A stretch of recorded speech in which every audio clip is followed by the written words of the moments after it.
Glas,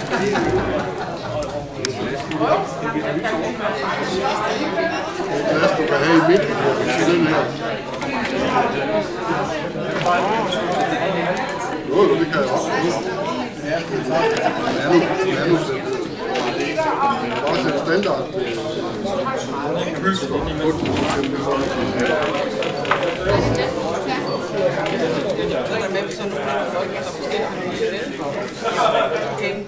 Det er bare... Fordi jeg skylder ham stadig.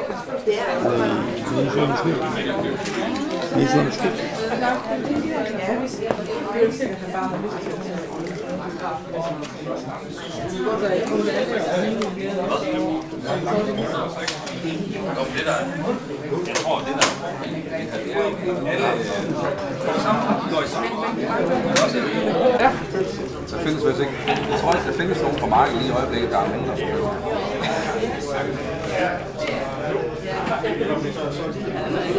Den er meget.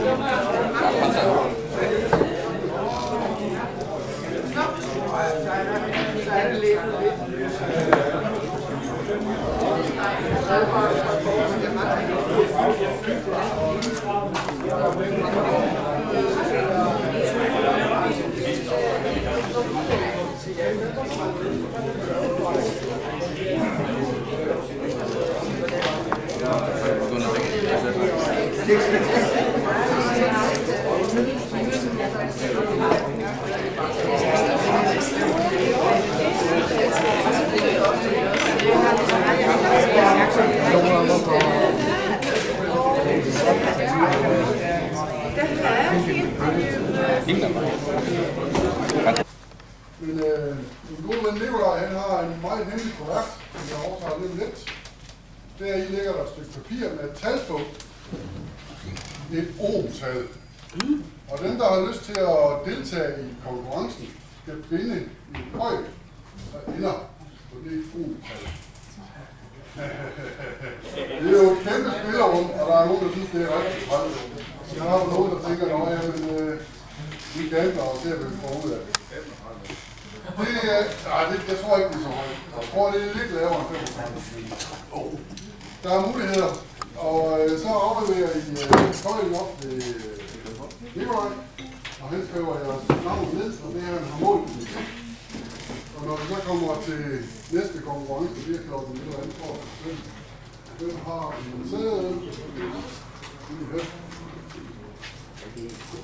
og det er ved 17-tiden, og vi har også en 16. Men derhen omkring, så åbner vi på verden og finder ud af, hvem der render med den gode præmie, som også er hemmelig for det nu. Den skal nok blive vist frem, den præmie, så I kan se, hvad I har at finde. Så er der, som I nok har fundet ud af, alle sammen kaffe og kage og en venlig mand til betjening. Og det koster næsten gratis. Så den lille smule overskud, der kan blive promoveret på det, går også til konkurrencer, eller til gevinster. Og når vi engang når hen i nærheden af spisetid, så bliver der tænkt op i nogle grill udenfor, og der bliver sat nogle salat, så selv fra op her, som man kan tage af. Og dem, der har kød med, de kan grille. Og hvis ikke de har kød med, så ingen køber eller noget. Det er, hvad jeg har at sige lige nu. Jeg skal nok forstyrre jer igen lidt senere. Tak fordi I er kommet alle sammen. Velkommen til. Tak.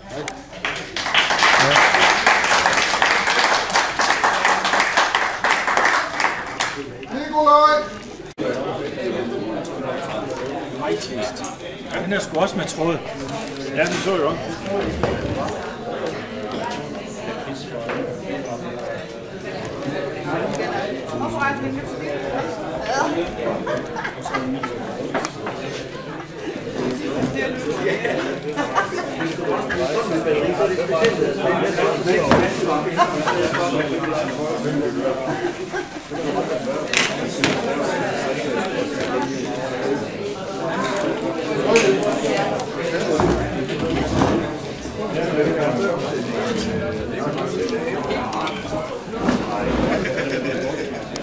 Ja. Så det kan meget fedt.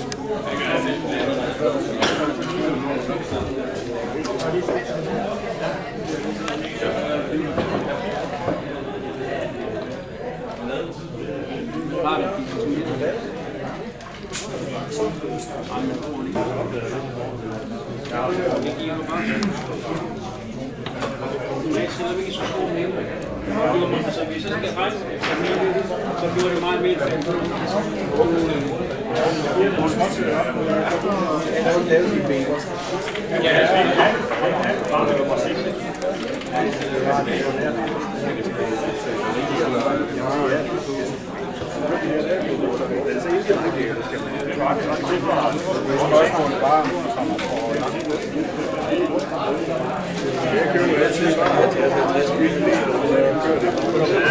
Prøv at se, hvordan det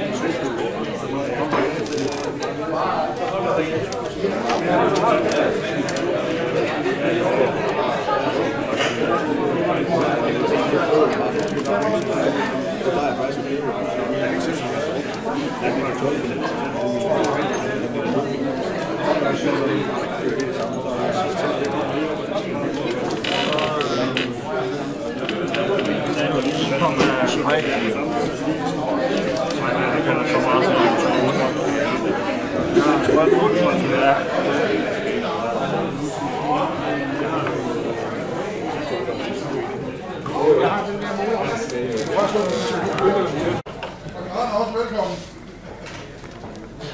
Så Rækker Løg nu er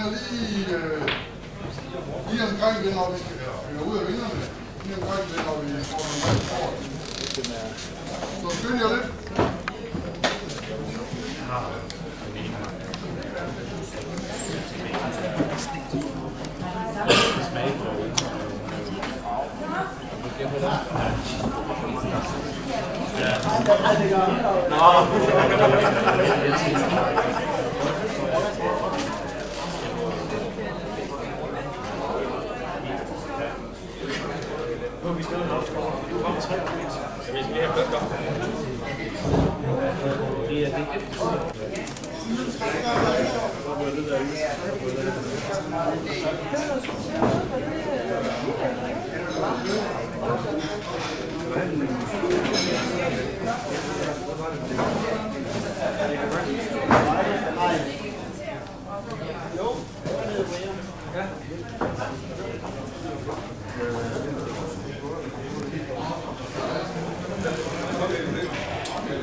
De indrømmer, der var ikke så er man god til at svare.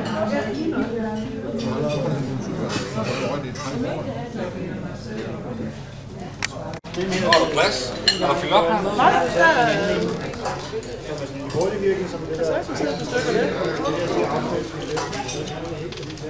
Men lige nu der producerer faktisk 6 meget.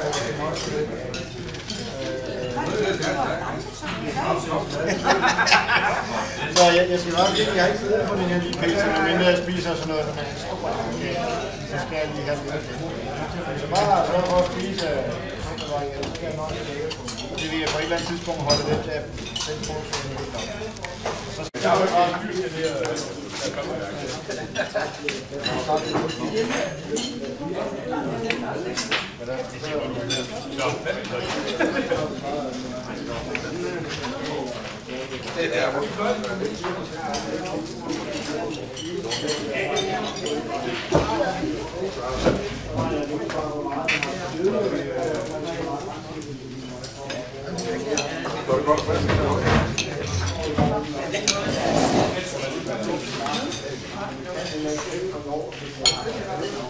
Det er bare endnu vand under.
Lidt helt tilfældigt fra højre.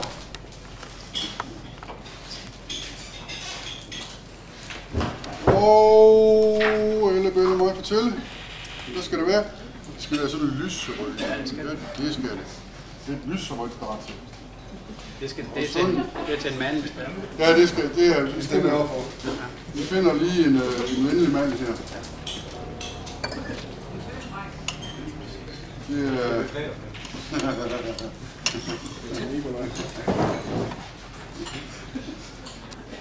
Det er næsten fugt, det her. Nå. Jesper Sønderby. Vil du være venlig at komme herop og afhente din gave?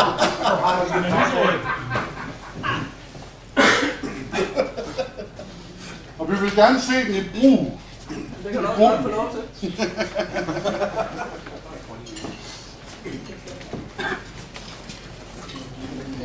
Nu må vi hellere få ham i lommen, så han ikke vinder en gang til, fordi det går fandme. Og så synes jeg, det er lidt uretfærdigt, at de har snakket sammen i jeres familie. Fordi det har jeg. Det er så tydeligt. Jeg har beviset her. Det var sjovt, det var faktisk en, der blev tænkt på og ændret på, og havde gjort det før, og havde ikke været med. Det skulle du have gjort. Det var så ikke rigtigt. Så Ulla bliver den glade vinder af sådan en... Jeg ved ikke rigtig, om det kan spises, eller om det er til at komme bag ved ørerne, men det dufter dejligt. Og den sidste vinder, det er en rigtig pæn dame, der har et mærkeligt navn. Og jeg forstår ikke lige helt, hvor fejlen den har snedt sig ind. Men hun hedder Benny. Benny, vil du være sød at komme herop?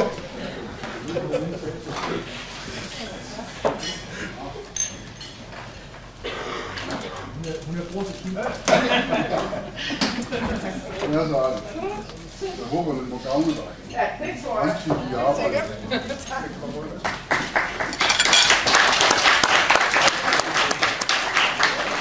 Og der kommer mere lige om lidt.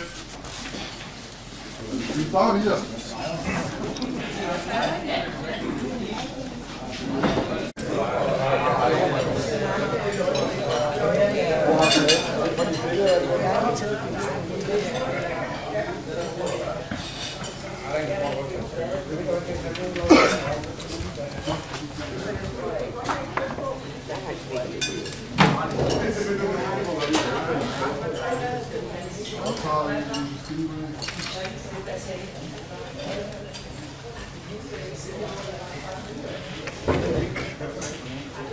Der er kommet 11 bud på vores konkurrence. Og vi har alt helt nede fra 0,21 er vist den laveste, og der var en, der startede om 35, men den er han ikke i. Og den højeste, den er på 2,5. 2,5, ja. Vi har to, der er temmelig rimelige, tror jeg nok. Nu må jeg hellere lige godt.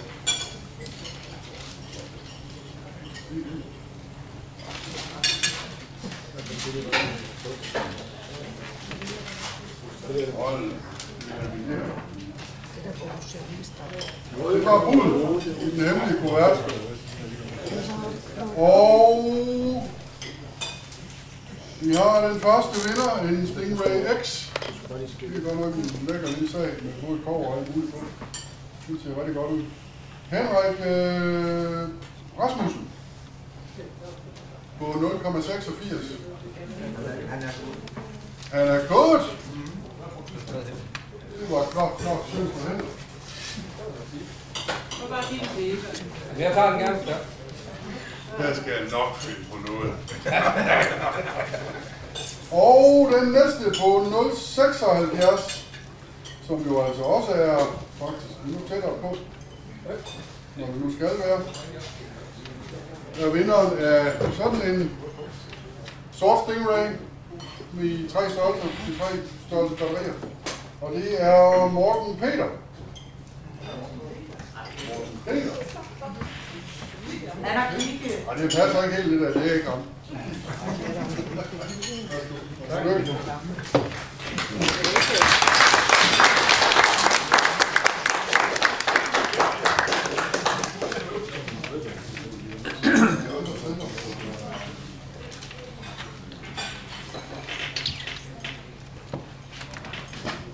Rundt i den kasse her med mærkelige sedler og navne.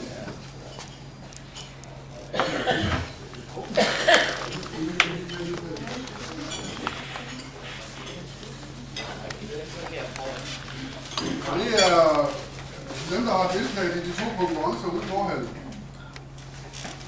som ikke har vundet. Og så skal vi gerne have en. Du vinder. Det er strengt noget. Jamen, det er gerne en pæn dame. Ja. Jeg spiser. Lige, kom så. Jeg spiser. Kom herop, Mie. Nu har jeg rystet, så kan du godt komme. Så, nu kommer Nikolaj. Skal vi gå ned til Mie? 2 mand højt gå ned til Mie. Nu skal vi godt lige se, hvad Mia er.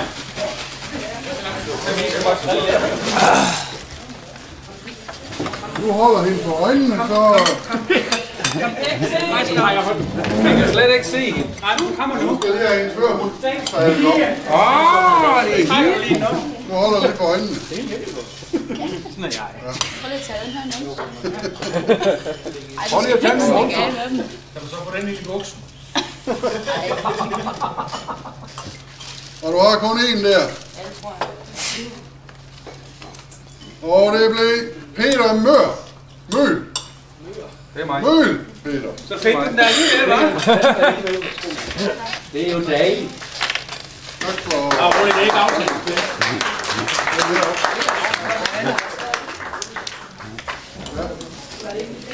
Så fik han sgu alligevel.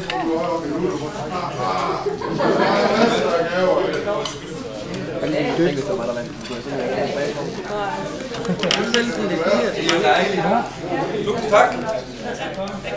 Med den kone, så er det jo velfortjent. Ja, med den kone, så er det jo velfortjent.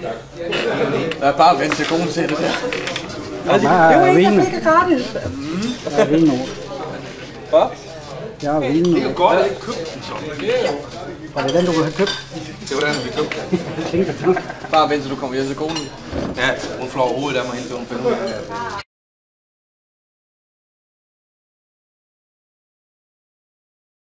Filmer han lige. Jamen, jeg har tid til at vente med.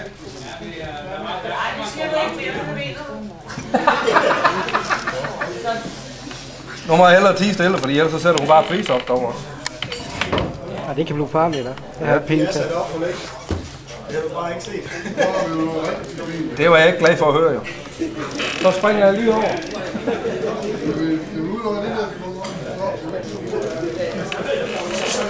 Sådan, så har vi fået bedstefars skæg ind i. Vi var hernede og plads. De får nogle flere muligheder. Det er jo dejligt.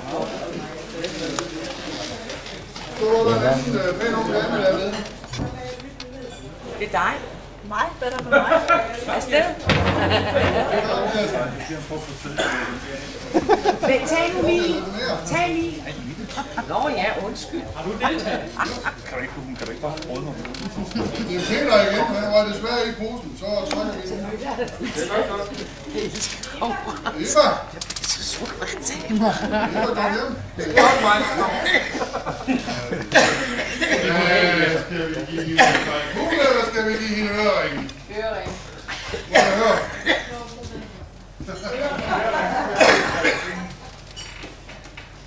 Hvad er det, Arne?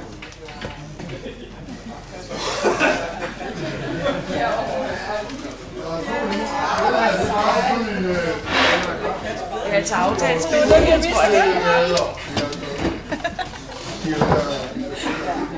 Folk får bare, hvad de gerne vil have. Jeg tror også, der er aftalespil. Ja, hun vil godt have den der, ikke? Jeg tror, han er en stor røde, men det står med. Absolut godt, ja. Det ser lidt givet. Der skal være lidt gammel sin jerntank først. Okay. Det gør vi på på fingrene. Så var jeg sød at komme op til mig en gang. Den er så hæftig. En hjertetak.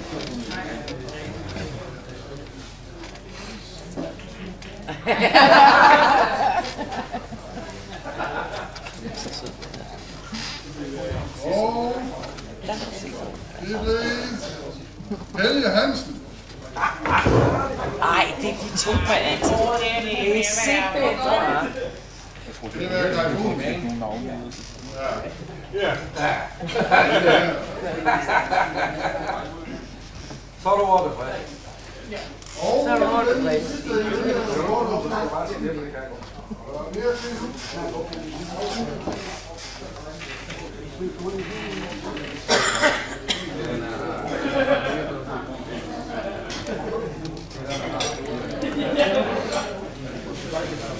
Så må vi hellere få en pæn ung mand til at trække den her gang.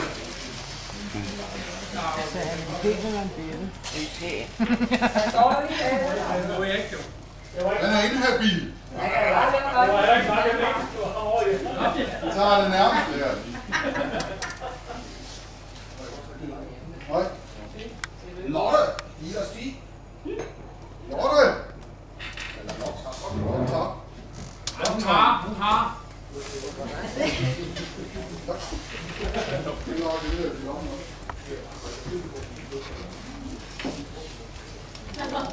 Nu kan du blive ladet, når du kommer ud til stranden og skal lægge sommersol.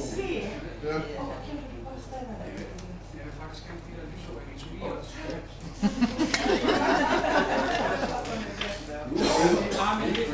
Jag syns också att Flemming har gjort ett strålande arbete som konferencier och det hela. Så Du vil ikke sige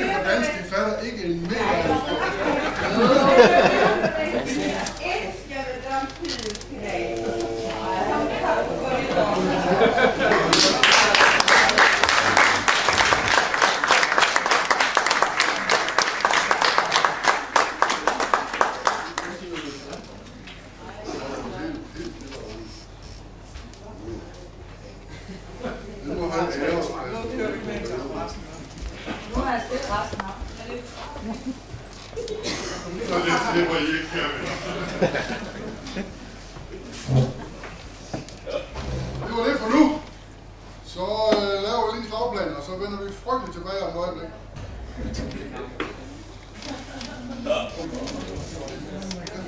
Nå, vi vender tilbage allerede nu. Det er hurtigt. Det var en hurtig slagplan.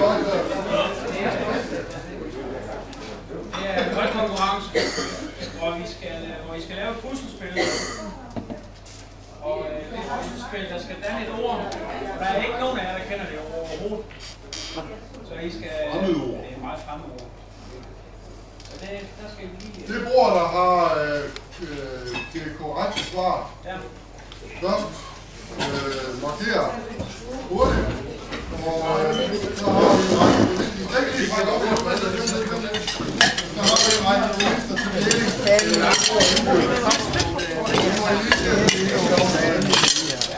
deling.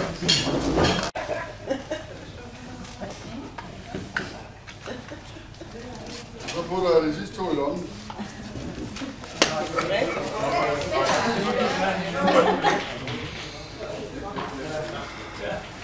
Det er ikke sjovt at komme hjem til skolen med alle de navne og telefonnumre i lommen.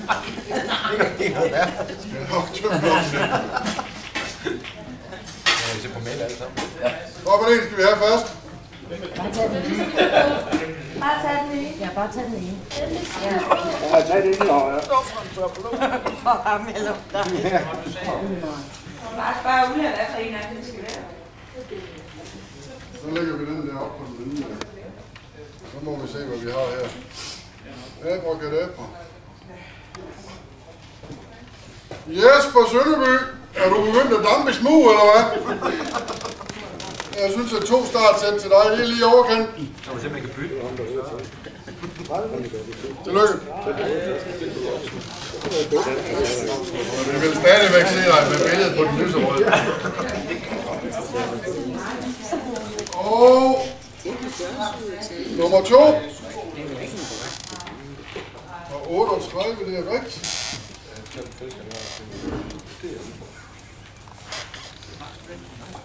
Jeg tror, hun er gået hjem. Hun må ellers tage den. Stina, kom herop. Ja!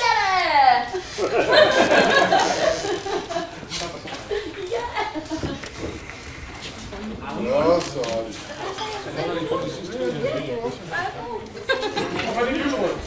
Giv dem en hånd.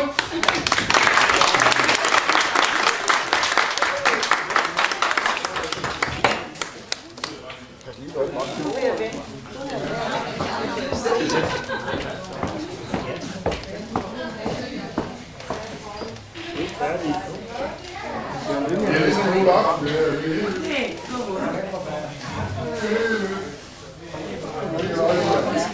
Nu skal I arbejde, skal I.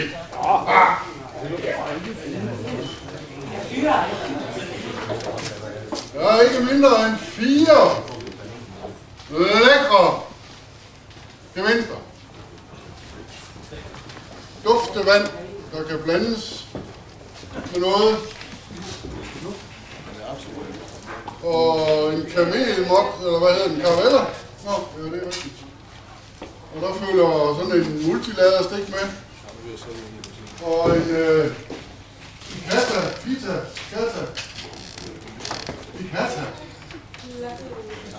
Selv. Og endnu sådan en kamel med teglspil på. Jeg vil gerne se det største mot med tank og det mindste mot med tank. Den største dripper med tank og den mindste dripper med tank. Eller med dripper. Ja. Det skal virke. Jeg skal se det i funktion. Og det tæller ikke kun på længden, ikke kun på bredden og ikke kun på vægten. Men alle 3 ting tæller. Jeg sætter mig herop med papir og skriver ned efterhånden, så vi har noget at præsentere. Og det skal være inden klokken 20. Der er en halv time. Så kan jeg godt komme i gang med byggeri.